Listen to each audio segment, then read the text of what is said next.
Everyone, मैं doctor सुधा मित्तल। बच्चों, अपन ने पिछले वीडियो में भर्ती एवं चयन, तो भर्ती क्या होती है, रिक्रूटमेंट और उसके सोर्सेज के बारे में अध्ययन किया। भर्ती के बाद किया जाने वाला कार्य चयन, सिलेक्शन किया जाता है। तो भर्ती के पश्चात चयन की प्रक्रिया आरंभ होती है। चयन का सारा कार्यक्रम जो किया जाता है वो वैज्ञानिक रीति नीतियों पर आधारित होना चाहिए, साइंटिफिक तरीके से किया जाना चाहिए। और चयन प्रक्रिया के आरंभ करने से पूर्व कार्य विश्लेषण तथा कार्य विशिष्ट विवरण तैयार किया जाता है। Job analysis and job specification, ये दो प्रकार के विवरण तैयार किए जाते हैं। इनका अध्ययन अपन ने पिछले क्लास में किया था कि कार्य विश्लेषण क्या होता है और कार्य विशिष्ट विवरण किस प्रकार से तैयार किए जाते हैं और इनके अंतर्गत क्या क्या जानकारियाँ दी होती हैं। तो इस प्रकार से चयन प्रक्रिया प्रारंभ करने से पहले ये दोनों प्रकार के विवरण तैयार किए जाते हैं। चयन प्रक्रम में इस बात का प्रयत्न किया जाता है कि अभ्यर्थियों में से किसी ऐसे व्यक्ति का चुनाव किया जाए जिसकी योग्यता, कौशल, अनुभव आदि सारी विस्तृत विवरण के अधिकतम अनुरूप हैं।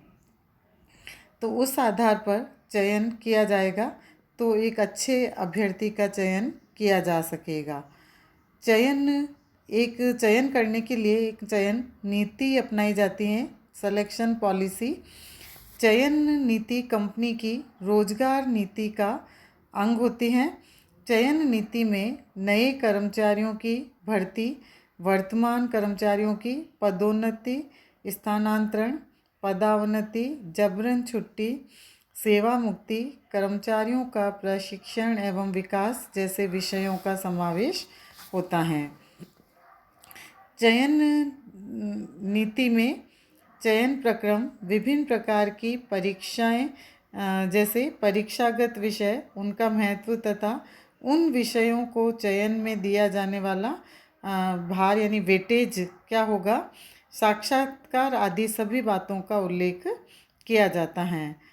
चयन मंडल का गठन, भर्ती के आंतरिक एवं बाह्य स्रोत एवं प्राथमिकताएं, चयन के मापदंड अथवा आधार कंपनी की चयन नीति के मुख्य आधार बिंदु होते हैं।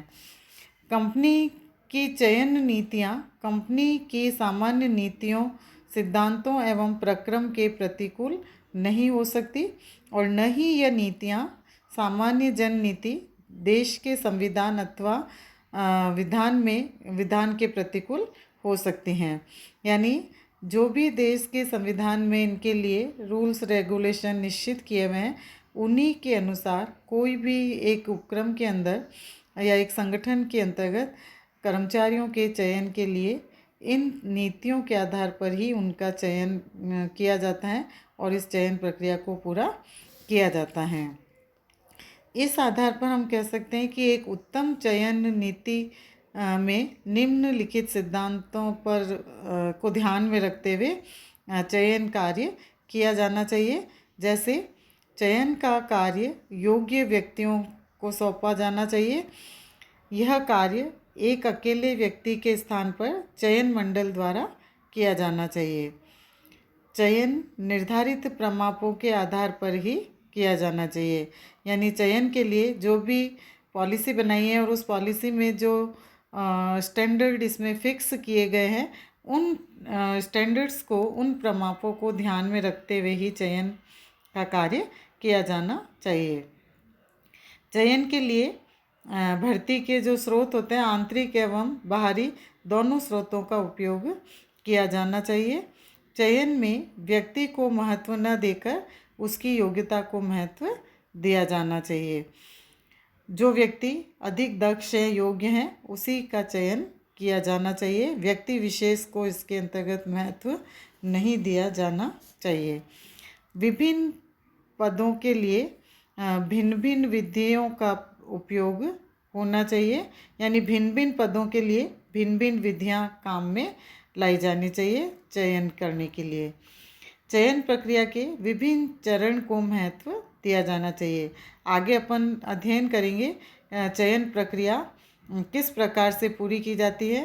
चयन प्रक्रिया के अंतर्गत कौन कौन से चरण, कौन कौन से स्टेप को लिया जाता है और उन विभिन्न चरणों से गुजरकर एक चयन के कार्य को पूरा किया जाता है। तो इस प्रकार से चयन पॉलिसी को ध्यान में रखते हुए चयन की जो प्रक्रिया है उसके जो विभिन्न चरण हैं उन प्रत्येक चरण को महत्व दिया जाना चाहिए, उनको इम्पोर्टेंस दी जानी चाहिए। चयन नीति उपक्रम की सामान्य नीति के अनुरूप होनी चाहिए।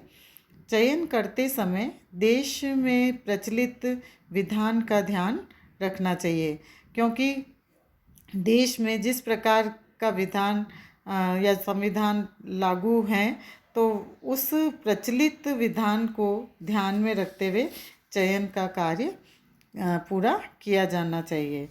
चयन नीति जो सिलेक्शन पॉलिसी है वो कठोर न होकर कैसी होनी चाहिए, लोचशील होनी चाहिए, फ्लेक्सिबल होनी चाहिए।